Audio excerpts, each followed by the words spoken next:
कहिए हालेलुया, कहिए हालेलुया, कहिए हालेलुया, कहिए हालेलुया, कहिए हालेलुया, कहिए हालेलुया। मसीह खुदावंद के जमीन पर उतार लेने के बुनियादी अगराज व मकासद में से सबसे बड़ा और बुनियादी मकसद यह था कि उसके जमीन पर इंसान बनकर उतरने के साथ उसके जमीन पर इंसान बनकर आने के बायस मट्टी के पुतलों और खाक के खिलौनों को आलम बाला पर यानी आसमानों के आसमान यानी फलकुल अफलाक पर बसने वाले खुदा की फर्जंदियत का हक मिल जाए, ताकि बनी आदम का सारा काफिला आग और गंधक की भट्टी में न चला जाए, हलाकत और नेस्ती के गड्ढे में न चला जाए, अबदी तबाही और बर्बादी की झील में ना चला जाए। और इसके पीछे उस कद्दूस तख्लीकार की मोहब्बत का ठाठे मारता हुआ समंदर मुतहरक था, जिसने बनी आदम को बड़े खलूस के साथ तख्लीक करके इस्तेकाम बख्शा है जमीन पर। यानी मसीह खुदावंद की आमद खुदाए कद्दूस व बरहक की मोहब्बत का नतीजा है।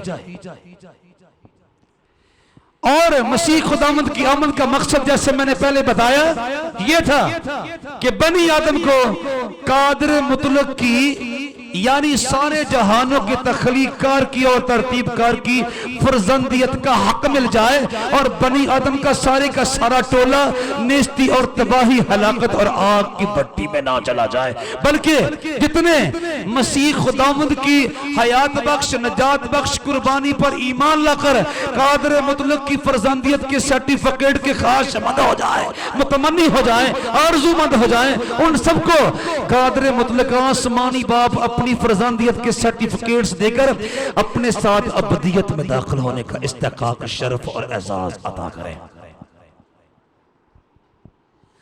अब उसका एक तरीका है, वो ये है कि खुदाए कद्दूस व बरहक की पाकीज़ा मर्जी के मुताबिक सलीब पर मरने वाले पर बनी आदम में से जो कोई ईमान लाए उसको पाकीज़गी का वो मेयार आसमान पर से दिया जाता है जो आसमानी मुकामात में दाखिल होने की रिक्वायरमेंट है। जो मेयार आसमानी मुकामात में दाखिल होने के लिए रिक्वायर्ड है, जिस मेयार की पाकीज़गी का कादिर मुतलक बनी आदम से तकाजा करता है, वो पाकीज़गी का मेयार यीशु मसीह की अजीम और शान कुर्बानी पर ईमान लाने के बायस बनी आदम को आलम बाला के खजाना में से अता किया जाता है। किस तरह से?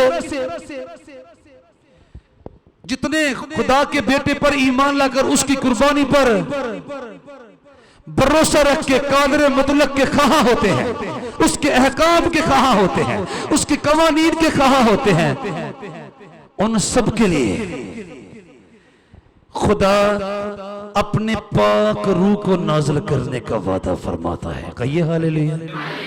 यानी उसके बाद उनके नापाक होने के इम्कानात ही खत्म हो जाए।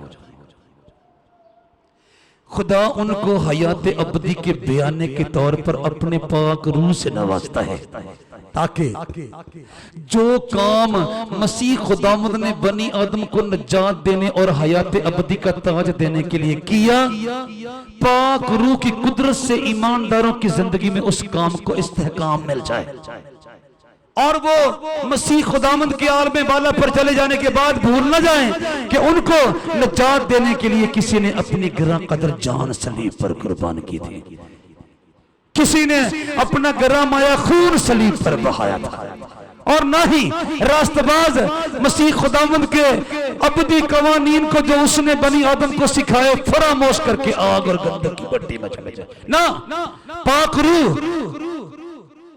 आल पे बाला पर से इसलिए कादर मुतलक से सादर होकर इंसानों के दरमियान आ ठहरा ताकि बनी आदम को मसीह खुदावंद पर ईमान लाने वालों को अबदी जिंदगी के रास्तों पर चलने का सलीका, करीना और वतीरा सिखाए,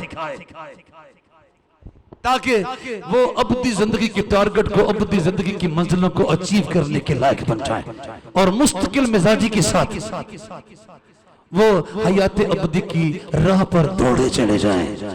नहीं तो खाक के पुतलों और मट्टी के खिलौनों का ये कमाल नहीं कि वह मुस्तकिल मिजाजी के साथ रास्तबाजी की राह पर चलने के लायक बन जाए। हमें तो एक पल के बाद भूल जाता है कि हम कहां से आए और किधर को जा रहे हैं। नहीं, खुदा ने इंतजाम किया उन सब के लिए जिन्होंने उसकी उस मोहब्बत को कबूल किया जो मसीह खुदावंद की वसीला से सलीब पर नमोदार हुए। उन सब के लिए कादर मुतलक ने अपने पाक रूह को नाज़िल फरमाना पसंद किया और खुदा कद्दूस बरहक के इस बड़े काम को बयान करने के लिए, वाज़े करने के लिए मसीह खुदावंद जगह ब जगह, लम्हा ब लम्हा और वक्तन फवक्तन ऐलान फरमाया करते थे, बयान किया करते थे। कैसे? एक बार यहूदियों की ईद थी और आप मुकद्दस हैकल में गए और जब बहुत सारे यहूदी जमा थे तो आपने ईद के आखिरी दिन का इंतखाब किया खास बात उन यहूदियों के साथ बयान करने के लिए, खास ऐलान करने के लिए आपने ईद का खास दिन मुंतखब किया। पर ईद के आखिरी दिन जो खास दिन है, यीशु खड़ा हुआ और पुकार कर कहा, अगर कोई प्यासा हो तो मेरे पास आकर पिए, जो मुझ पर ईमान लाएगा उसके अंदर जैसा किताब मुकद्दस में आया है जिंदगी के पानी की नदियां जारी होंगी। कहिए हालेलुया, कहिए हालेलुया। फिर ईद के आखिरी दिन जो खास दिन है, यीशु खड़ा हुआ और पुकार कर कहा, अगर कोई प्यासा हो तो मेरे पास आकर पिए, जो मुझ पर ईमान लाएगा उसके अंदर जैसा किताब मुकद्दस में आया है जिंदगी के पानी की नदियां जारी होंगी। ये बात उसने उस रूह की बाबत कही जिसे वो पाने को थे जो उस पर ईमान लाए, क्योंकि रूह अब तक नाजिल न हुआ था, इसलिए कि यीशु अभी अपने जलाल को न पहुंचा था। गोया खुदा के पाक रूह का बनी आदम में आकर बसेरा करने का मतलब यह हुआ कि उनको हयात अबदी के पानी की नदियां मिल गईं, जिंदगी के चश्मे उनके अंदर जारी और सारी हो गए, जिंदगी का समंदर उनके अंदर ठाठे मारने लगा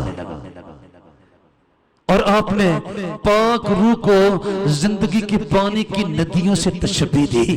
कहा, मैं पता किस लिए आया हूं कि वो जिंदगी पाए, और कौन सी कसरत से पाए। कौन सी जिंदगी? कसरत की जिंदगी, कसरत की जिंदगी। कैसे? और जो कोई मुझ पर ईमान लाएगा, कादर मुतलक का अजली और अबदी रूह उसके अंदर आके बसेरा करेगा, जिसका मतलब हुआ उसके अंदर जिंदगी के पानी की नदियां जारी हो गई। कहिए हालेलुया, कहिए हालेलुया। और जनाब मसीह फरमाते हैं, फिर ईद के आखिरी दिन जो खास दिन है, यीशु खड़ा हुआ और पुकार कर कहा, अगर कोई प्यासा हो तो मेरे पास आकर पिए, और जो कोई मुझ पर ईमान लाएगा उसके अंदर जैसा किताब मुकद्दस में आया है जिंदगी के पानी की नदियां जारी होंगी। उसने ये बात उस रूह की बाबत कही जिसे वो पाने को थे जो उस पर ईमान लाए। उसने ये बात उस रूह की बाबत कही जिसे वो पाने को थे जो उस पर ईमान लाए, क्योंकि रूह अब तक नाजिल ना हुआ था, इसलिए कि यीशु अभी अपने जलाल को ना पहुंचा था। मैंने अर्ज किया, यूहन्ना की अंजील उसका 7वां बाब और उसकी 37वीं आयत से 39वीं आयत तक का हवाला मैंने आपके सामने सफ़र नंबर 90 पर से तलावत करने की आदत पाई है। कहिए हालेलुया, कहिए हालेलुया। यानी कादरे मुतलक मिट्टी के पुतलों को, खाक के खिलौनों को, जमीन के सीने पर रेंगने वालों को हयात अबदी का पानी देना चाहता है, हयात अबदी का समंदर देना चाहता है, हयात अबदी की नदियां देना चाहता है। किस सूरत में? इस सूरत में कि कोई उसके बेटे पर ईमान लाए और उस ईमान के बायस उसको आलम बाला पर से कादर मुतलक के पाक रूह का मसा मिल जाएगा, पाक रूह की हजूरी मिल जाएगी, पाक रूह की मौजूदगी मिल जाएगी। और पाक रूह की हजूरी और मामूरी और मौजूदगी का मतलब है आपको हयात अबदी के पानी की नदियां और समंदर मिल गया। Hallelujah, hallelujah. यानी पाक रूह को मसीह खुदावंद ने जिंदगी के पानी की नदियों से तशबीह दी। वाह भाई वाह। और कहा अगर कोई मुझ पर ईमान लाएगा तो उसके अंदर जैसा किताब मुकद्दस में आया है जिंदगी के पानी की नदियां जारी होंगी। उसने ये बात उस रूह की बाबत कही जिसे वो पाने को थे जो उस पर ईमान लाए, क्योंकि रूह अब तक नाजिल ना हुआ था, इसलिए कि यीशु अभी अपने जलाल को ना पहुंचा था। ना वादा ये था कि मैं आलम बाला पर जाऊंगा बाप के सौंपे हुए सारे काम को मुकम्मल करने के बाद, और मैं तुम्हारे लिए जितने तुम मेरे पैरोकार होने का वादा करोगे, जितने मुझ पर ईमान लाकर कादरे मुतलक के बेटे बेटियां बनने की ख्वाहिश करोगे, मैं तुम सबके लिए आलम बाला पर बैठे हुए अपने आसमानी बाप के हजूर में दरखास्त करूंगा और वो तुम्हें अपना पाक रूह अता फरमाएगा जो जिंदगी के पानी की नदियों की तरह है, जो जिंदगी के पानी के समंदर की तरह है। वाह भाई वाह। और फिर ईद के आखिरी दिन जो खास दिन है, यीशु खड़ा हुआ और पुकार कर कहा अगर कोई प्यासा हो तो मेरे पास आकर पिए, और जो मुझ पर ईमान लाएगा उसके अंदर जैसा किताब मुकद्दस में आया है जिंदगी के पानी की नदियां जारी होंगी। उसने ये बात उस रूह की बाबत कही जिसे वो पाने को थे जो उस पर ईमान लाए, क्योंकि रूह अब तक नाजिल ना हुआ था, इसलिए कि यीशु अभी अपने जलाल को ना पहुंचा था, अभी वो वक्त ना आया था कि वो अपने बाप के सौंपे हुए सारे काम को, जो काम बनी आदम की नजात के लिए आसमानी बाप ने उसके सपुर्द किया था, निपटाकर आलम बाला पर जाए और फिर बाप से दरखास्त करे और वो ईमान लाने वालों के लिए आलम बाला पर से जिंदगी के पानी की नदियां भेजते, यानी पाक रूह को भेज दे। कहिए हालेलुया, कहिए हालेलुया, कहिए हालेलुया, कहिए हालेलुया, कहिए हालेलुया। वाह भाई वाह, वाह भाई वाह, वाह भाई वाह। यानी पाक रूह की आमद से मुराद है जिंदगी के पानी की नदियों ने हमारे अंदर आप बसेरा किया। वाह भाई वाह, वाह भाई वाह। कहां बनी आदम इस सहराए हस्ती में जिंदगी के पानी की बूंद को तरस रहे थे, कहा खुदा के बेटे ने जिंदगी के पानी की नदियों का संदेशा देते हुए कहा और जो कोई मुझ पर ईमान लाएगा उसके अंदर जैसा किताब मुकद्दस में आया है जिंदगी के पानी की नदियां जारी होंगी। उसने ये बात उस रूह की बाबत कही जिसे वो पाने को थे जो उस पर ईमान लाए, क्योंकि रूह अब तक नाज़िल ना हुआ था, इसलिए कि यीशु अभी अपने जलाल को ना पहुंचा था। और उसने खबर दी, ए यहूदियों, ए बनी आदम, ए छोटो, ए बड़ो, ए अमीरो, ए गरीबो, ए बनी आदम, ए खाक के ठेले, ए खाक के पुतलो, ए मट्टी के खिलौनों, ए जमीन पर रेंगने वालों, ए रेत के गिरोंदों में बसने वालों, क्या तुम जिंदगी के पानी की नदियों को अपने अंदर समेटना चाहते हो? तो फिर मुझ पर ईमान लाओ, क्योंकि मुझ पर ईमान लाने वालों के लिए आलम बाला पर से जिंदगी के पानी की नदियां जारी होने का हुक्म है। कहिए हालेलुया, कहिए हालेलुया, कहिए हालेलुया, कहिए हालेलुया। मौसम आए कि मसीह खुदावंद अपने शागिर्दों को अपने आसमान पर चले जाने की बाबत बताने लगे। शागिर्द अभी पाक रूह से खाली थे, चुनाचे अपने स्वामी से बिछड़ जाने को अपने लिए बहुत बड़ा सदमा समझते थे, अपनी कमजोरियों के बायस कि अगर हमारा स्वामी हमसे अलग हो जाएगा तो हम क्या करेंगे, हम रास्तबाजी की राह पर किस तरह से कायम रहेंगे। हमें तो इब्लीस गुमराह करके रास्तबाजी की राह से फिसला देगा, बरगश्ता कर देगा, क्या बनेगा। हम अकेले इब्लीस का मुकाबला न कर पाएंगे। स्वामी जी आपके बिछड़ जाने के बायस हम तबाही की राह पर न चल देंगे। तो आप फरमाया करते थे, सुनो पाक रूह ना सिर्फ जिंदगी के पानी की नदियों के तौर पर तुम्हारे अंदर आकर बसेरा करेगा, बल्कि वो इब्लीस के साथ कुश्ती लड़ने में तुम्हारा मददगार होगा। कहिए हालेलुया, कहिए हालेलुया, कहिए हालेलुया, कहिए हालेलुया, कहिए हालेलुया। और मैं बाप से दरखास्त करूंगा तो वो तुमको दूसरा मददगार बख्शेगा कि अब तक तुम्हारे साथ रहे। तुम कहते हो स्वामी जी आप हमसे बिछड़ जाओगे तो हम क्या करेंगे। नहीं भाई, मैं बाप से दरखास्त करूंगा तो वो तुमको दूसरा मददगार बख्शेगा कि अब तक तुम्हारे साथ रहे। यानी रूह हक जिसे दुनिया हासिल नहीं कर सकती, नहीं कर सकती, क्योंकि ना उसे दिखती और ना जानती है। नहीं, तुम उसे जानते हो क्योंकि वो तुम्हारे साथ रहता है और तुम्हारे अंदर होगा। कहिए हालेलुया। मैं तुम्हें यतीम न छोड़ूंगा, मैं तुम्हारे पास आऊंगा। कहिए हालेलुया। मेरे चले जाने का मतलब ये हरगिज नहीं कि मैंने तुमको तन्हा छोड़ दिया ना, मैं इब्लीस के मुकाबले में मुकम्मल तौर पर हमेशा के लिए तुम्हारे तहफ़्फ़ुज़ का इंतज़ाम और एहतमाम करने वाला हूँ। और मैं बाप से दरखास्त करूँगा तो वो तुमको दूसरा मददगार बख्शेगा कि अब तक तुम्हारे साथ रहे, साथ रहे। यानी रूह हक जिसे दुनिया हासिल नहीं कर सकती। क्यों दुनिया हासिल क्यों नहीं कर सकती पाक रूह को।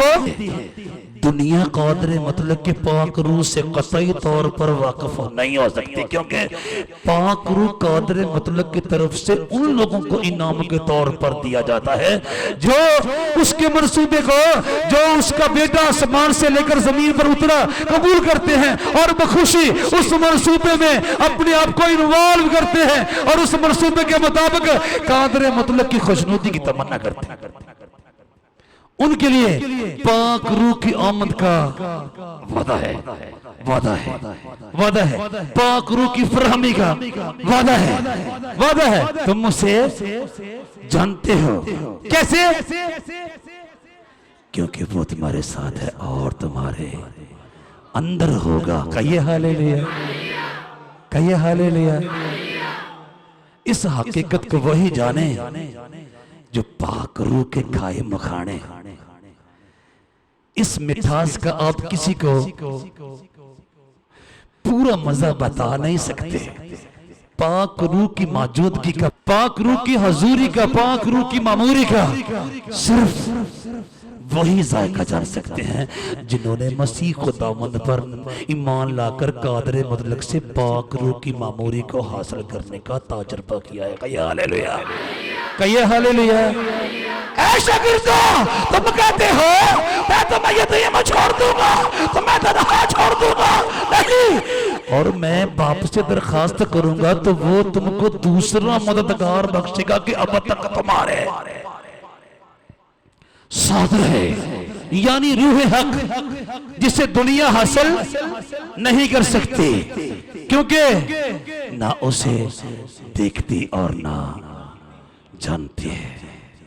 तुम उसे जानते हो क्योंकि वो तुम्हारे साथ रहता है और तुम्हारे अंदर होगा। मैं तुम्हें यतीम ना छोड़ूंगा, मैं तुम्हारे पास आऊंगा। कहिए हालेलुया। यूहन्ना रसूल की मार्फत मसीह खुदावंद की जिंदगी बख्श अंजील उसका 14वां बाब और उसकी 16वीं आयत से 18वीं आयत तक का हवाला सफ़ा नंबर 99 पर से मैंने आपके सामने तलावत करने की सआदत पाई है। कहिए हालेलुया। पाक रूह बतौर जिंदगी के पानी की नदियां, पाक रूह बतौर मददगार, ताकि मैं इब्लीस के हाथों शिकस्त खुर्दा होकर रास्तबाजी की राह पर से गुमराह ना हो जाऊं। पाक रूह बतौर पानी की नदियां मुझे मिलेगा अगर मैं मसीह खुदावंद पर ईमान लाऊंगा। तो पाक रूह बतौर मददगार मुझे मिलेगा अगर मैं मसीह खुदावंद पर ईमान लाऊंगा। तो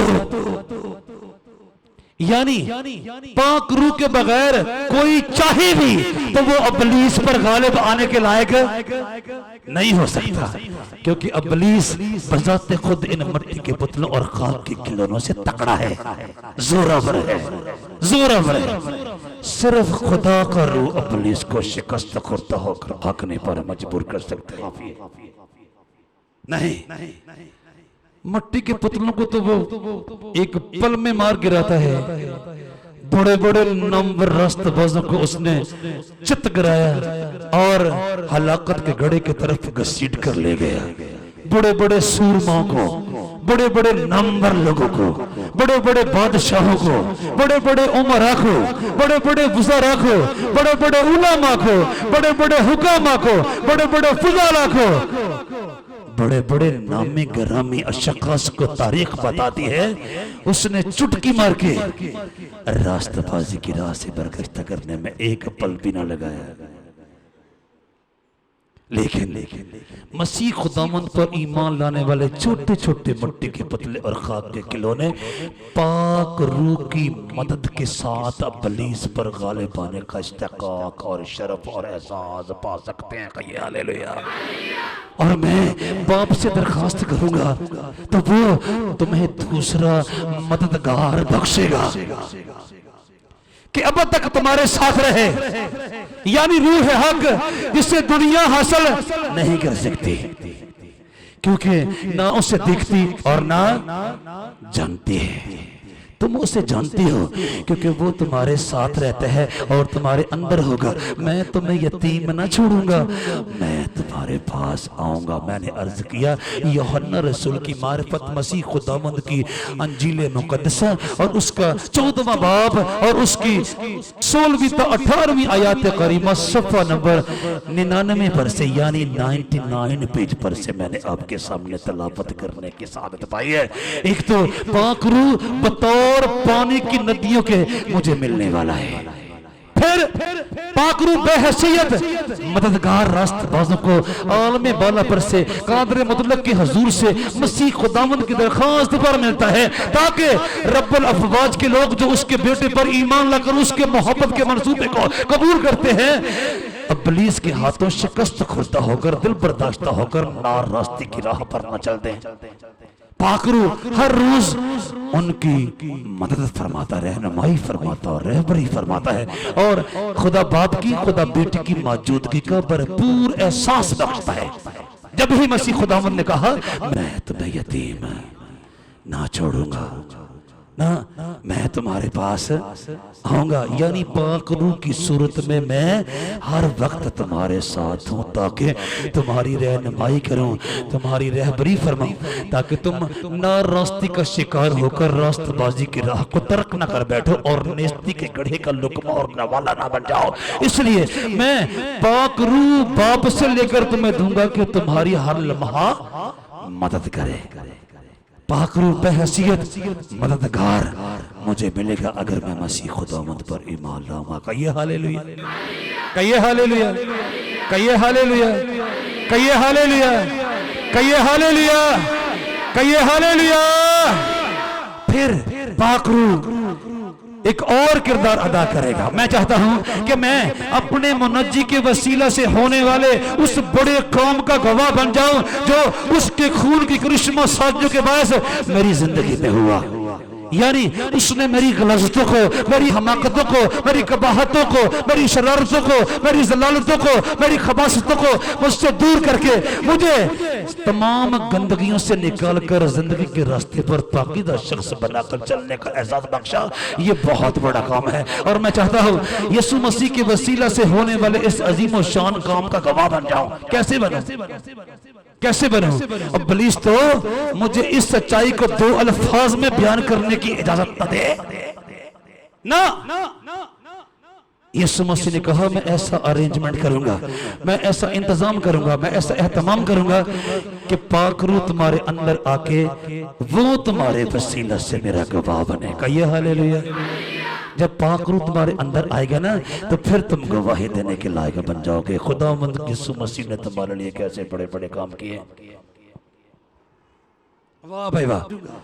लेकिन जब वो मददगार आएगा जिससे मैं तुम्हारे पास बाप की तरफ से भेजूंगा, यानी रूह हक जो बाप से सादर होता है, तो वो मेरी गवाही देगा और तुम भी गवाह हो क्योंकि शुरू से मेरे साथ हो। कहिए हालेलुया, कहिए हालेलुया। लेकिन जब वो मददगार आएगा जिससे मैं तुम्हारे पास बाप की तरफ से भेजूंगा, यानी रूह हक, यानी रूह हक जो बाप से सादर होता है, तो वो मेरी गवाही देगा और तुम भी गवाह हो क्योंकि शुरू से मेरे साथ हो। कहिए हालेलुया, कहिए हालेलुया। पाक रूह तुम्हारे अंदर आकर मेरे नाम की गवाही देगा और तुम भी अपने जिस्म जान को पाक रूह की रहनुमाई में मेरी गवाही के लिए तैयार करोगे क्योंकि तुम मेरे कामों को देख चुके हो। कहिए हालेलुया, कहिए हालेलुया, कहिए हालेलुया। लेकिन जब वो मददगार आएगा जिसे मैं तुम्हारे पास बाप की तरफ से भेजूंगा, यानी रूह हक जो बाप से सादर होता है, तो वो मेरी गवाही देगा और तुम भी गवाह हो क्योंकि शुरू से मेरे साथ हो। कहिए हालेलुया। यानी पाक रूह बतौर गवाह आएगा जो मेरे अंदर रहकर मेरे मुनज्जी के जलाल की बात छेड़ेगा और उसके बड़े बड़े कामों की गवाही देगा। कहिए हालेलुया। क्योंकि मैं अकेला मसीह खुदावंद की गवाही कामयाबी के साथ नहीं दे सकता। मैं सिर्फ जिस्मानी जुबान से, मैं सिर्फ जिस्मानी होंठों से, मैं सिर्फ जिस्मानी हाथों से, मैं सिर्फ जिस्मानी पांवों से, मैं सिर्फ अपनी जिस्मानी कुव्वत ही से उसको दूसरों पर हक की गवाही नहीं दे सकता जब तक खुदा का पाक रूह मेरे अंदर आकर बसेरा न करे और मुझे तैयार न करे कि मैं उसके बुजुर्ग बरतर नाम का गवाह बन जाऊं। जब ही मसीह खुदावंद ने फरमाया तुम पाक रूह की रहनुमाई में मेरे हकीकी गवाह बन सकोगे, पाक रूह आएगा और मेरे बुजुर्ग नाम की गवाही देगा कि मैं सचमुच बाप की तरफ से आया और जो कुछ मैंने किया वो सब का सब आलम वाला पर बैठे हुए खुदा बाप की पाकीज़ा मर्जी के मुताबिक था। वो तुम्हें बताएगा और ज़माने को बताएगा और फिर तुम्हारे अंदर रहकर वो मेरे बुजुर्ग नाम की गवाही देगा। कहिए हालेलुया, कहिए हालेलुया। इसलिए बनी आदम में से कोई एक भी पाक रूह को रिसीव किए बगैर यीशु मसीह का गवाह नहीं बन सकता। नहीं नहीं। लेकिन जब वो मददगार आएगा जिसे मैं तुम्हारे पास बाप की तरफ से भेजूंगा, यानी रूह हक जो बाप से सादर होता है, तो वो मेरी गवाही देगा और तुम भी गवाह हो क्योंकि शुरू से मेरे साथ हो। मैंने अर्ज किया यूहन्ना रसूल की मार्फत मसीह खुदावंद की जिंदगी बख्श अंजील और उसका 15वां बाब और उसकी 26वीं और 27वीं आयात मुबारका सफ़ा नंबर 100 पर से मैंने आपके सामने तलावत करने की सादत पाई है। कहिए हालेलुया। पाकरू रास्तबाजों को बतौर जिंदगी के पानी की नदियों के दिया जाता है। रास्तबाजों को पाकरू बतौर बड़ा मददगार दिया जाता है। पाकरू बतौर मसीह खुदावंद के गवाह के दिया जाता है ताकि वो पाकरू की रहनुमाई में मसीह खुदावंद के बुजुर्ग बरतर नाम की गवाही देने के लायक बन जाए। कहिए हालेलुया। कहिए हालेलुया। कहिए हालेलुया। कहिए हालेलुया। कहिए हालेलुया। फिर आप फरमाते हैं कि एक खदशा और भी है जो कुछ मैंने तुम्हें सिखाया। पुलिस आए और अपनी मकारियों और अयारियों नाचाकियों और चलाकियों की हवा के पहले झोंके के साथ ही तुम्हारे दिलो दिमाग पर से सारी तालीमात को मसा कर दे, मिलियामेंट कर दे, खत्म कर दे, उड़ा ले जाए, चुनाचे पाकरू आएगा ताकि तुम्हारे साथ उस्ताद की हैसियत से काम करे और तुम्हें हर रोज याद दिलाए तुम्हारे मालिक की तुम्हारे बारे में क्या मर्जी है। कहिए हालेलुया। कहिए हालेलुया। कहिए हालेलुया।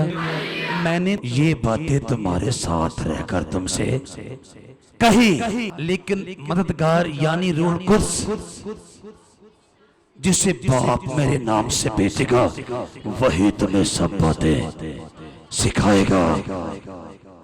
लेकिन मददगार यानी रूह कुद्स जिसे बाप मेरे नाम से भेजेगा वही तुम्हें सब बातें सिखाएगा और जो कुछ मैंने तुमसे कहा वो सब तुम्हें याद दिलाएगा। कहिए हालेलुया। कहिए हालेलुया। कहिए हालेलुया। कहिए हालेलुया। ए भूल जाने वालों, ए भटक जाने वालों, ए कमजोर बनी आदम, ए लाचार मट्टी के खिलौने, ए नातवान खाक के बदलो, मैं अपने बाप से दरखास्त करूंगा और वो पाक रूह को मेरे नाम से तुम्हारे अंदर रखेगा ताकि बतौर उस्ताद तुम्हें हर रोज मेरी तालीमात को, मेरे अहकामात को, मेरे फरमुदात को, मेरे इरशादात को, मेरे नुस्खाजात को, मेरे असूलात को और मेरे मफरूजाजात को तुम्हें याद दिलाता रहे कि तुम्हारे मालिक की तुम्हारे बारे में क्या मर्जी है और हयात अबदी की मंजिलों तक पहुंचने के लिए क्या कुछ दरकार है। पाकरू बतौर उस्ताद आएगा ताकि तुम्हें हर लम्हा, हर घड़ी, हर कदम पर, हर राह में, हर रास्ते में गाइड करे। पाकरू आएगा आसमान पर से बतौर उस्ताद। मैंने ये बातें तुम्हारे साथ रहकर तुमसे की, लेकिन मददगार यानी रूह कुद्स जिसे बाप मेरे नाम से भेजेगा वही तुम्हें सब बातें सिखाएगा और जो कुछ मैंने तुमसे कहा वो सब तुम्हें याद दिलाएगा।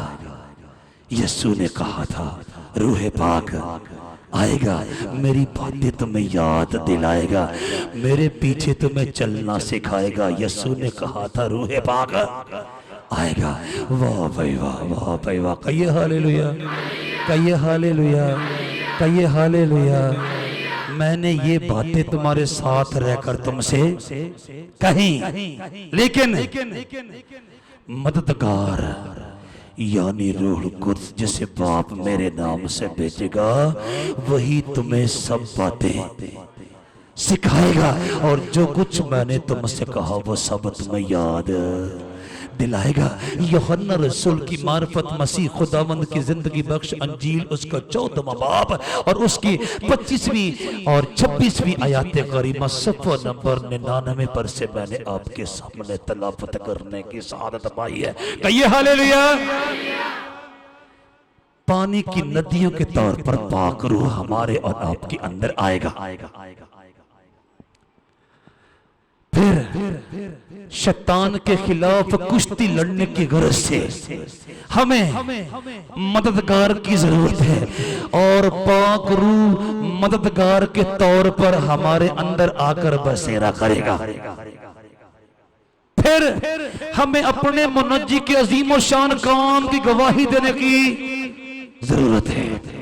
चुनाचे पाक रूह हमारे अंदर बैठकर बतौर गवाह काम करेगा। और फिर जब कभी मेरे दिलो दिमाग पर से इब्लीस मसीह खुदावंद की तालीमात को दूर करने के लिए अपनी चालाकियों और नाचाकियों को इस्तेमाल करे, पाक रूह साथ साथ मुझे याद दिलाएगा तेरे मुनज्जी की क्या मंशा और रजा है, तेरा मुनज्जी तुझसे क्या चाहता है, तेरे मालिक ने तुझे क्या सिखाया और तू किधर को जा रहा है। ये रास्ता तेरा नहीं है। यानी पाक रूह बतौर उस्ताद रास्तबाज के आगे आगे चलेगा। कहिए हालेलुया, कहिए हालेलुया, कहिए हालेलुया, कहिए हालेलुया, कहिए हालेलुया। हमारी दुनिया में चारों तरफ में गुनाह के अंधेरों ने डेरे डाल रखे हैं, रास्ते अटे हुए हैं गुनाहों से, राहें लुथड़ी हुई हैं बदियों से, हर तरफ अंधेरा ही अंधेरा है, तारीकी ही तारीकी है, धुंध ही धुंध है, गुबार ही गुबार है, राहें अटी हुई है गुनाह की तारीकियों से, गुनाह के अंधेरों से, गुनाह की गलाजतों से। मैं कैसे जानूं सदाकत और सच्चाई का रास्ता कौन सा है। फिर मसीह खुदावंद ने कहा मैं तेरी नजात के सारे काम को निपटाकर आसमान पर इसीलिए तो जा रहा हूं कि मैं बाप से लेकर पाक रूह तेरे पास भेजूं ताकि वो तुझे सदाकत और सच्चाई की राह दिखाए भी और फिर उस पर मुस्तकिल मिजाजी के साथ चलने का सलीका और करीना भी बताएगा। कहिए हालेलुया, कहिए हालेलुया, कहिए हालेलुया। लेकिन जब वो यानी रूह हक आएगा तो तुमको तमाम सच्चाई की राह दिखाएगा, तो तुमको तमाम सच्चाई की राह दिखाएगा। और इसलिए कि वो अपनी तरफ से ना कहेगा, लेकिन जो कुछ सुनेगा वही कहेगा। कहिए हालेलुया, कहिए हालेलुया। और तुम्हें आइंदा की खबरें देगा, और तुम्हें आइंदा की खबरें देगा। फिर वो मेरा जलाल ज़ाहिर करेगा। कैसे? इसलिए कि मुझ ही से हासिल करके तुम्हें खबरें देगा। कहिए हालेलुया। पाक रूह तुम्हारे अंदर रहकर तुम्हें सदाकत की और नार रास्ते की राहों में इम्तियाज सिखाएगा और तुम्हें तमाम सच्चाई की राह से आगाह करेगा। कैसे रास्तबाजी की राह का इंतखाब किया जाता है और कैसे रास्तबाजी की राह पर मुस्तकिल मिजाजी के साथ दौड़ा जाता है। और फिर आलम बाला पर से मुझसे हासिल करके तुम्हें आइंदा की खबरें भी देगा ताकि तुम्हें खबर रहे, ताकि तुम आगाह रहो हकीकत क्या है और बुराई क्या है और सच्चाई क्या है, सदाकत क्या है, गलाजत क्या है। और वो अपने पास से कुछ ना कहेगा बल्कि जो कुछ मुझसे सुनेगा वो तुम्हें बता देगा। कहिए हालेलुया, कहिए हालेलुया। वो तुम्हें तमाम सच्चाई की राह से आगाह करेगा। यानी पाक रूह आएगा बतौर जिंदगी के पानी की नदियों के, यानी पाक रूह आएगा मेरे अंदर जिंदगी के पानी की नदियों के तौर पर। पाक रूह आएगा मेरे अंदर बतौर मददगार के।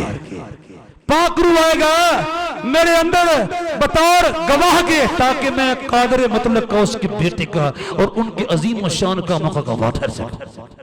पाक रूह आएगा मेरे अंदर बतौर उस्ताद के, ताकि मुझे सिखाए मेरे मालिक की मेरे बारे में क्या मर्जी है। पाक रूह आएगा मेरे अंदर बतौर सच्चाई और सदाकत की राह पर चलाने वाले रहनुमा के, ताकि हर रोज रहनुमाई दे कि रास्ते और सदाकत की राह पर कैसे चला जाता है। वाह भाई वाह, वाह भाई वाह। वो दिन आया, वो दिन आया कि मसीह खुदावंद बाप के प्रोग्राम के मुताबिक सलीब पर चढ़ गए, मर गए, दफन हुए और आलम अरवा में उतर गए। तीसरे रोज मुर्दों में से जी उठे और उसने दुख सहने के बाद बहुत से सबूतों से अपने आप को उन पर जिंदा ज़ाहिर भी किया। चुनाचे वो 40 दिन तक उनको नजर आता और खुदा की बादशाही की बातें कहता रहा। कहिए हालेलुया, कहिए हालेलुया, कहिए हालेलुया। वो वक्त आ गया, वो कहा करता था मैं अपने बाप के सौंपे हुए सारे मंसूबे को तकमीली शक्ल देने के बाद यानी मर के जिंदा होके आलम वाला पर जाऊंगा और मैं तुम्हें पाक रूह लेकर भेजूंगा ताकि वो तुम्हारे अंदर जिंदगी के पानी की नदियों के तौर पर रहे, वो तुम्हारे अंदर उस्ताद के तौर पर रहे, वो तुम्हारे अंदर मेरे गवाह के तौर पर रहे, वो तुम्हारे अंदर मददगार के तौर पर रहे, वो तुम्हारे अंदर मेरी मौजूदगी की अक्कासी करने के लिए रहे, वो तुम्हारे अंदर सदाकत और सच्चाई की राह पर रहबरी देने वाले की हैसियत से रहे। वक्त आ गया और उसने दुख सहने के बाद बहुत से सबूतों से अपने आप को उन पर जिंदा ज़ाहिर भी किया। चुनाचे वो 40 दिन तक उनको नजर आता और खुदा की बादशाही की बातें कहता रहा और उनसे मिलकर उनको हुक्म दिया कि यरूशलेम से बाहर ना जाओ, कि यरूशलेम से बाहर ना जाओ। काबिल समायत है ये आयत मुबारका। और उनसे मिलकर उनको हुक्म दिया कि यरूशलेम से बाहर न जाओ बल्कि बाप के उस वादा के पूरा होने के मुंतजर रहो जिसका जिक्र तुम मुझसे सुन चुके हो। बल्कि बाप के उस वादा के पूरा होने के मुंतजर रहो जिसका जिक्र तुम मुझसे सुन चुके हो। बाप के कौन से वादा के पूरा होने का मुंतजर रहे जिसका जिक्र मसीह खुदावंद ने अपने शागिर्दों से बारहा किया था। सुन लीजिए, क्योंकि यूहन्ना ने तो पानी से, क्योंकि यूहन्ना ने तो पानी से, क्योंकि यूहन्ना ने तो पानी से, क्योंकि यूहन्ना ने तो पानी से, क्योंकि यूहन्ना ने तो पानी से बपतिस्मा दिया, मगर तुम थोड़े दिनों के बाद रूह कुद्स से बपतिस्मा पाओगे। मगर तुम थोड़े दिनों के बाद रूह कुद्स से बपतिस्मा पाओगे। हालेलुया। इसका जिक्र औरतों में से पैदा होने वालों में से सबसे बड़े ने भी कहा था, यानी यूहन्ना नबी ने कहा था मैं तो तुमको पानी से बपतिस्मा देता हूँ, लेकिन जो मेरे बाद आता है मैं उसके जूते उठाने के लायक नहीं, वो मुझसे जोरावर है, मैं उसके जूते का तस्मा खोलने के लायक नहीं हूँ। मैंने तो तुमको गुनाहों की माफी के लिए पानी से बपतिस्मा दिया, लेकिन जो मेरे बाद आता है वो पानी से बपतिस्मा देने वाला नहीं है, बल्कि वो तुमको रूह और आग से बपतिस्मा देगा। और जनाब मसीह जिंदा होने के बाद अपने शागिर्दों के दरमियान आ खड़े हुए और कहा सुनो भाई, यूहन्ना ने तो पानी से बपतिस्मा दिया, मगर तुम थोड़े दिनों के बाद रूह कुद्स से बपतिस्मा पाओगे। कहिए हालेलुया, कहिए हालेलुया। सुन लो भाई, मैंने कहा नहीं था मैं तुमको पाक रूह दूंगा बतौर जिंदगी के पानी की नदियां, फिर मैं तुमको पाक रूह दूंगा बतौर उस्ताद, मैं तुम्हें पाक रूह दूंगा बतौर मददगार, मैं तुम्हें पाक रूह दूंगा बतौर रहनुमा, मैं तुम्हें पाक रूह दूंगा बतौर गवाह। सुन लो, वक्त आ गया, अब मैं तुम्हें पाक रूह से बैप्टाइज करने वाला हूं। अभी यरूशलेम शहर से बाहर जाने की कोशिश ना करना, ना करना।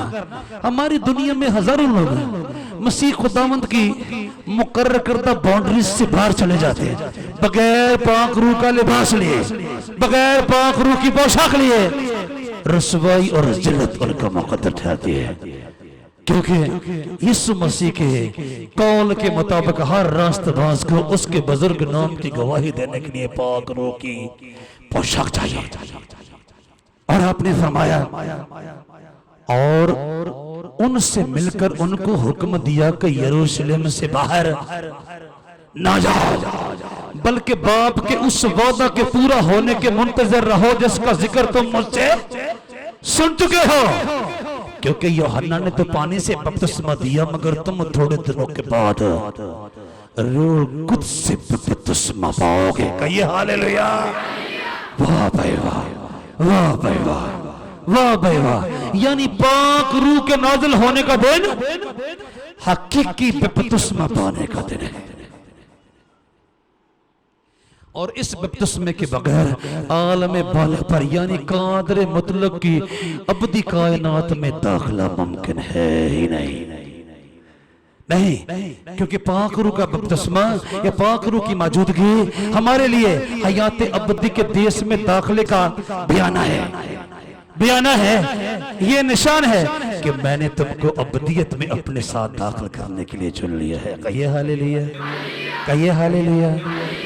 और उसने दुख सहने के बाद बहुत सारे सबूतों से अपने आप को उन पर जिंदा ज़ाहिर भी किया। चुनाचे वो 40 दिन तक उनको नजर आता और खुदा की बादशाही की बातें कहता रहा, और उनसे मिलकर उनको हुक्म दिया कि यरूशलेम से बाहर न जाओ, बल्कि बाप के उस वादा के पूरा होने के मुंतजर रहो जिसका जिक्र तुम मुझसे सुन चुके हो। क्योंकि यूहन्ना ने तो पानी से बपतिस्मा दिया, मगर तुम थोड़े दिनों के बाद रूह कुद्स से बपतिस्मा पाओगे। बस उन्होंने जमा होकर उससे ये पूछा कि ए खुदावंद, क्या तू इसी वक्त इस्राएल को बादशाही फिर अता करेगा? बस उन्होंने जमा होकर उससे ये पूछा कि ए खुदावंद, क्या तू इसी वक्त इस्राएल को बादशाही फिर अता करेगा? उसने उनसे कहा कि उन वक्तों और मियादों को जानना जिन्हें बाप ने अपने ही इख्तियार में रखा है तुम्हारा काम नहीं, लेकिन जब रूह कुद्स तुम पर नाजिल होगा तो तुम कुव्वत पाओगे, कुव्वत पाओगे, कुव्वत पाओगे, कुव्वत पाओगे। क्योंकि कोई बनी आदम में से कमजोरी की हालत में कादर मुतलक के काम का नहीं है। इसलिए उसने मुनासिब जाना कि पहले बनी आदम को कुव्वत और ताकत और जोर का लिबास फराहम किया जाए, फिर अपने काम के लिए रवाना किया जाए। वाह भाई वाह, वाह भाई वाह।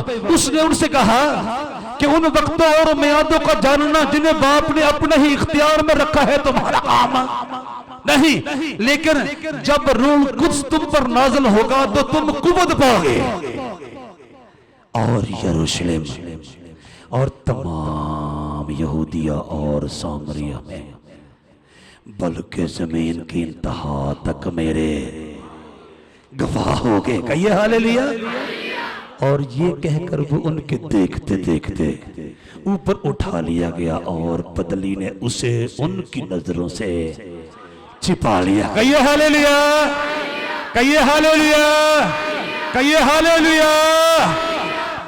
मेरे पैरोकारों, तुम में से कोई है कभी पाक रूह की कुव्वत का लिबास पहने बगैर मेरी गवाही के लिए ना निकले, नहीं तो शर्मिंदगी और नदामत तुम्हारे दामन में आ पड़ेगी, शैतान तुम्हें घेर लेगा। नहीं, इंतजार करो पाक रूह की कुव्वत के लिबास के मिलने का, पाक रूह से बैप्टाइज होने का। क्योंकि यूहन्ना ने तो पानी से बपतिस्मा दिया, मगर तुम थोड़े दिनों के बाद रूह कुद्स से बपतिस्मा पाओगे। बस उन्होंने जमा होकर उससे ये पूछा कि ए खुदावंद, क्या तू इसी वक्त इस्राएल को बादशाही फिर अता करेगा? उसने उनसे कहा कि उन वक्तों और मियादों का जानना जिन्हें बाप ने अपने ही इख्तियार में रखा है तुम्हारा काम है नहीं, लेकिन जब रूह कुद्स तुम पर नाज़िल होगा तो तुम कुव्वत पाओगे, और यरूशलेम और तमाम यहूदिया और सामरिया में बल्कि जमीन की इंतहा तक मेरे गवाह हो गए। और ये कहकर वो उनके देखते देखते ऊपर उठा लिया गया और बदली ने उसे उनकी नजरों से छिपा लिया। कहिए हालेलुया, कहिए हालेलुया। ये उसकी आखिरी बातें हैं जो उसने मिट्टी के इस देश में रहकर अपने पैरोकारों के साथ की। पाक रूह का लिबास पहने बगैर ना मेरी गवाही के लिए निकलना, तुम ये काम कर नहीं पाओगे ना, क्योंकि तुम बाहर तौर अबलीस से कमजोर हो। मैंने कहा नहीं था पाकरू बतौर जिंदगी के पानी की नदियों के आएगा, पाकरू बहैसियत उस्ताद के आएगा, पाकरू बतौर उस्ताद आएगा, पाकरू बतौर मददगार आएगा, ताकि तुम्हें सच्चाई और सदाकत की राहों पर चलने का करीना और सलीका सिखाए और फिर मेरे हक में बताए, मेरे नाम का गवाह बने और तुम उसकी रहनुमाई में मेरी गवाही दे पाओगे। और यहाँ लिखा है और उसने दुख सहने के बाद बहुत से सबूतों से अपने आप को उन पर जिंदा जाहिर भी किया। चुनाचे वो 40 दिन तक उनको नजर आता और खुदा की बादशाही की बातें कहता रहा और उनसे मिलकर उनको हुक्म दिया कि यरूशलेम से बाहर न जाओ, बल्कि बाप के उस वादा के पूरा होने के मुंतजर रहो जिसका जिक्र तुम मुझसे सुन चुके हो। क्योंकि यूहन्ना ने तो पानी से बपतिस्मा दिया, मगर तुम थोड़े दिनों के बाद रूह कुदस से बपतिस्मा पाओगे। बस उन्होंने जमा होकर उससे ये पूछा कि ए उस्ताद, क्या तू इसी वक्त इस्राएल की बादशाही फिर अता करेगा? उसने उनसे कहा कि उन वक्तों और मियादों को जानना जिन्हें बाप ने अपने ही इख्तियार में रखा है तुम्हारा काम नहीं, लेकिन जब रूह कुछ तुम पर नाज़िल होगा तो तुम कुव्वत पाओगे और यरूशलेम और तमाम यहूदिया और सामरिया में बल्कि जमीन की इंतहा तक मेरे गवाह हो गए। और ये कहकर वो उनके देखते देखते ऊपर उठा लिया गया और बदली ने उसे उनकी नजरों से छिपा लिया। रसूलों के अमाल की किताब के पहले बाब की 3री नामी आयात मुबारका सफ़ा नंबर 107 पर से मैंने आपके सामने तलावत करने की सआदत पाई है। कहिए हालेलुया, कहिए हालेलुया, कहिए हालेलुया।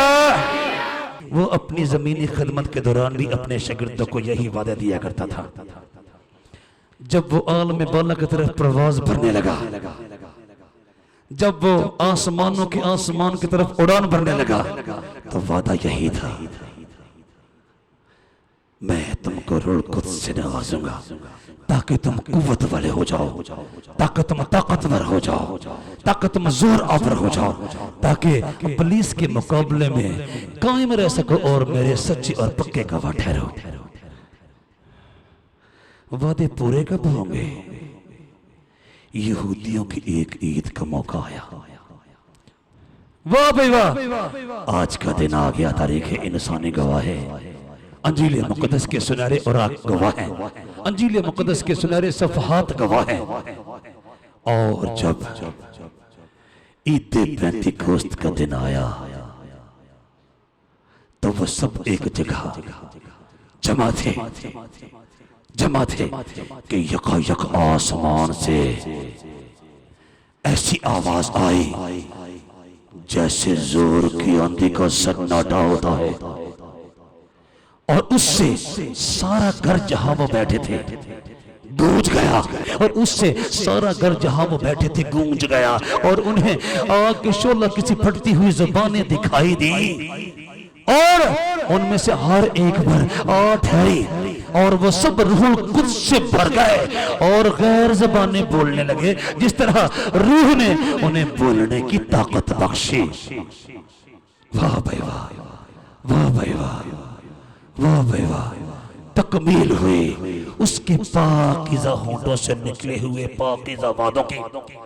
अमाल की किताब के 2 बाब की पहली 4 आयात मुबारका सफ़ा नंबर 108 पर से मैंने आपके सामने तलावत करने की सआदत पाई है। कहिए हालेलुया, कहिए हालेलुया, कहिए हालेलुया। आया रूह पाक, आई रोशनी चरागों में, जिंदगी के फूल खिले सूखे हुए बागों में। अब कौन हमें मौत से डराएगा? रूह पाक अब इब्लीस को भगाएगा।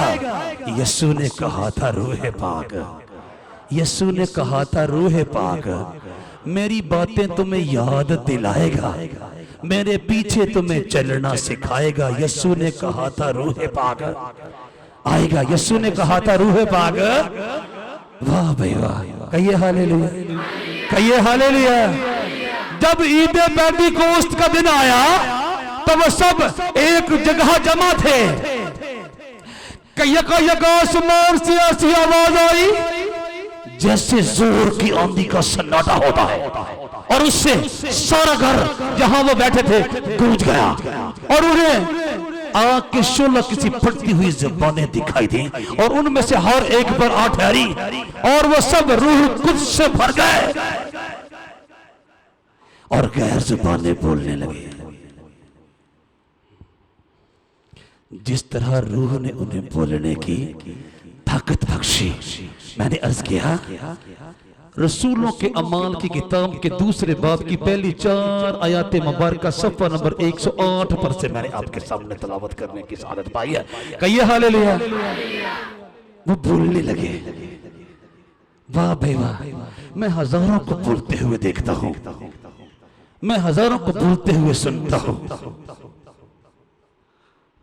जिस तरह पाक रूह बोलने की तौफीक बख्शता है उस तरह से बोलने वाले बहुत कम सुनाई देते और दिखाई देते। पाक रूह की मौजूदगी का सबसे पहला निशान यह है कि वो आपको उस कद्दूस बरहक के हक में गवाही देने का करीना और सलीका सिखाता और बताता है। मेरी गवाही पाक रूह की मामूरी और हजूरी के बगैर न देने को निकलना। इब्लीस तुम्हारे होंठों पर चुप के ताले लगा देगा, तुम्हें एक फिक्र भी मेरी तारीफ और तमजीद में सीधा नहीं करने देगा। ऐसा होता है। हमारी दुनिया में सैकड़ों हजारों लोग उसके गवाह बनने की कोशिश में जुटे हुए, लेकिन पाक रूह की मामूरी के बगैर, पाक रूह की कुव्वत के लिबास के बगैर, पाक रूह के जोर की पोशाक के बगैर, पाक रूह की मामूरी के बगैर, पाक रूह की हजूरी के बगैर और नाकामी का पत्थर चाट के नाकामी के अंधे कुएं में जा गिरते, क्योंकि उस कद्दूस बरहक बुजुर्ग बरतर बादशाह की उसके बेटे मसीह खुदावंद की गवाही पाक रूह की मामूरी के बगैर बनी आदम किसी तौर पर दे ही नहीं सकते। वो बोलने लगे जिस तरह रूह ने उन्हें बोलने की ताकत बख्शी, जिसको जिस तरह से उसने बोलने की कुव्वत से नवाजा। अलबत्ता नवाजा जरूर, ये नहीं कि ये बोलने वाला है, ये बदरूहा वाला है, ये किसी और फील्ड वाला है, ये किसी और फील्ड वाला है। नहीं भाई, पाक रूह अपने जोर के साथ, अपनी कुव्वत के साथ रास्तबाजों की जुबान पर मसीह खुदावंद के जलाल की गवाही रखते ताकि उनको कुव्वत दे और वो पूरी कुव्वत के साथ इब्लीस की फैलाई हुई तरीकी बड़ी दुनिया में यीशु मसीह के गवाह बन जाए। कहिए हालेलुया, कहिए हालेलुया, कहिए हालेलुया। अगर आपने अपनी जिंदगी में पाक रूह को रिसीव करने का तजर्बा हासिल किया है तो सुन लीजिए, सुन लीजिए, अब आपको अपने हाथों से गुनाह का काम करने की, अब आपको अपने पांव से बदी की राह पर चलने की, अब आपको अपनी आंखों से बदी देखने की, अब आपको अपने कानों से बदी सुनने की, अब आपको अपनी जुबान से बदी बोलने की, अब आपको अपने दिलो दिमाग से बदी सोचने की कहते ही इजाजत नहीं है, क्योंकि आप यीशु मसीह पर ईमान लाकर आसमान के खुदा के हुजूर से उसका पाक रूह ले चुके हैं। और पाक रूह के तकाजे ये हैं कि पाक रूह को हासिल करने वाला हर छोटा बड़ा, हर मर्द जन पाकीज़गी का हामिल हो, सदाकत का पैरोकार हो, सच्चाई को पहचानने वाला हो, उसके सारे अज़ाब पाक रूह की रहनुमाई के अंडर रहे, पाक रूह की रहबरी के अंडर रहे, उसकी पाकीज़ा मर्जी के सोचे में डल जाए मेरे तमाम कामकाज। मेरा तमाम उठना बैठना, मेरा तमाम बोलना चलना, मेरा तमाम देखना सुनना, मेरे तमाम कामकाज, मेरे तमाम मामलात, मेरे तमाम मामूलात, मेरे तमाम रुझानात, मेरी तमाम तरजीहात और मेरे तमाम रवैया जात, मेरे तमाम तसव्वुरात, मेरे तमाम तखय्युलात, मेरे तमाम ख्यालात, मेरी तमाम आदात, मेरे तमाम इक़दामात और मेरे तमाम इंतजामात पाक रूह की रहनुमाई के अंडर हो जाए। बसूरत दीगर आप मुजरिम करार दिए जाएंगे। सुन लीजिए, बहुत सारे बनी आदम में से मसीह खुदा पर ईमान नहीं लाए और पाक रूह को अपने अंदर हासिल करने का तजर्बा नहीं किया, और बहुत सारों ने मसीह खुदावंद को बतौर नजात दहिंदा कबूल करके पाक रूह का बपतिस्मा लिया, लेकिन फिर भी गुमराही और बरगश्त की राह पर चल निकले। उनके लिए आसमान पर से आवाज आती है, क्या तुम नहीं जानते कि तुम्हारा बदन रूह कुद्स का मक़दस है? सुन लो भाई, पादरी साहब, क्या तू नहीं जानता तेरा बदन रूहुल कुद्स का मक़दस है? क्या तुम नहीं जानते कि तुम्हारा बदन रूहुल कुद्स का मक़दस है जो तुम में बसा हुआ है और तुम्हें खुदा की तरफ से मिला है? अब क्या है? और तुम अपने नहीं, और तुम अपने नहीं, क्योंकि कीमत से खरीदे गए हो। बस अपने बदन से खुदा का जलाल जाहिर करो। यही तो सबब था कि वो तुम्हारे लिए सलीब पर मर गया। यही तो सबब था कि उसने तुम्हारे लिए आलम बाला पर से बाप से दरखास्त करके पाक रूह को भेजा। अब अगर अब भी तुम उसके जलाल के इजहार का वसीला और जरिया नहीं बनते हो, बल्कि नापाकी के, नारास्ती के अफालो अमाल का इर्तिकाब करते हो, गनोने घटिया गैर म्यारी गंदे गलीज और मकरूह कामों का इर्तिकाब करते हो,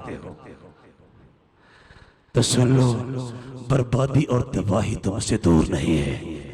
क्या तुम नहीं जानते कि तुम्हारा बदन रूह कुद्स का मक़दस है जो तुम में बसा हुआ है और तुम्हें खुदा की तरफ से मिला है, और तुम अपने नहीं, क्योंकि कीमत से खरीदे गए हो। बस अपने बदन से खुदा का जलाल ज़ाहिर करो। पादरी साहब, एल्डर साहब, परस्तार साहब, म्यूजिशियन साहब, अपने बदन से खुदा का जलाल ज़ाहिर करो, जिसके लिए तुम्हारे लिए खुदा का बेटा हुआ, जिसके लिए आसमान से तुम्हें पाक रूह अता किया गया। उस काम को करने की जस्तजू करो, उस काम को करने का जतन करो, उस काम को करने का कसद करो। काम क्या है? अपने तमाम अज़ा से, अपने तमाम काम काज से, अपने तमाम उठने बैठने से, अपने तमाम सुनने बोलने से, अपने तमाम कारगुजारियों से, अपने तमाम एक्टिविटीज से, अपने तमाम कारकर्दगियों से, अपनी तमाम सरगर्मियों से कादर मुतलक का और उसके बेटे का जलाल ज़ाहिर करो। हालेलुया। क्या तुम नहीं जानते कि तुम्हारा बदन रूह कुद्स का मक़दस है जो तुम में बसा हुआ है, जो तुम में बसा हुआ है और तुम्हें खुदा की तरफ से मिला है, और तुम अपने नहीं, क्योंकि कीमत से खरीदे गए हो। बस अपने बदन से खुदा का जलाल ज़ाहिर करो। पलूस रसूल के लिखे हुए कुरिन्थियों के कलीसिया के नाम के दोनों खतों में से पहला खत, उसका छठा बाब और उसकी 19वीं और 20वीं आयत मुबारका, सफ़ा नंबर 158 पर से मैंने आपके सामने तलावत करने की आदत पाई है। कहिए हालेलुया, कहिए हालेलुया। एक बात दुनिया के आम लोगों के लिए बता दूं, जो पाक रूह की कदर और कीमत से, पाक रूह की अजमत और हशमत से, पाक रूह की उलूहियत और रबूबियत से ना वाकिफ है और जो चाहे अपनी जुबान से निकाल देते हैं। सुन लीजिए भाई, जनाब मसीह खुदामंद अपने पाकीज़ा और पवित्र होंठों से बरमला तौर पर फरमाते हैं, और जो कोई इब्ने आदम के बरखिलाफ कोई बात कहेगा वो तो उसे माफ की जाएगी, मगर जो कोई रूहुल कुद्स के बरखिलाफ कोई बात कहेगा वो उसे माफ न की जाएगी, न इस आलम में न आने वाले में, न इस आलम में न आने वाले में, न इस आलम में न आने वाले में। और जो कोई इब्ने आदम के बरखिलाफ कोई बात कहेगा वो तो उसे माफ की जाएगी, मगर जो कोई रूहुल कुद्स के बरखिलाफ कोई बात कहेगा वो उसे माफ ना की जाएगी, न इस आलम में न आने वाले में, न इस आलम में न आने वाले में। हमारा फर्ज है आपको इन्फॉर्म कर दें। रूहुल कुद्स का मतलब है खुदाए कुद्दूस व बरहक जिसने कायनात को तख्लीक किया है। कादिर मुतलक का सारे जहानों के खुदा का रूह, उसकी मोहब्बत ने मुमकिन किया कि बनी आदम यानी खाक के खिलौनों और मिट्टी के पुतलों के अंदर आ बसेरा करे। नहीं तो वो खुदा है, लेकिन उसकी मोहब्बत को पसंद आया कि मिट्टी के पुतलों के काफिले को नेस्ती के गड़े से बचाने की गर्ज से इनके अंदर आकर बसेरा करे और इनको रास्तबाजी की राह पर ले चले। पाक रूह को रिसीव कीजिए, यीशु मसीह पर ईमान लाकर यीशु मसीह को अपना नजात दहिंदा कबूल करके पाक रूह को अपने अंदर बसेरा करने की इजाजत दीजिए। हयात अबदी का ताज मिलेगा और नेस्ती के घड़े से आप दूर निकल जाएंगे, यानी हयात अबदी के देश में, नई स्वर्ग में, नई बहिश्त में, कादर मतलब के नए निज़ाम कायनात में आपको दाखिला मिलेगा। पाक रूह को अपने अंदर, अपनी जिंदगी में, अपने दिल में, अपने हाथों में, अपने तमाम अज़ा में काम करने की इजाजत दीजिए। खुदा आप सबको इस कलाम के वसीला से बरकत दे।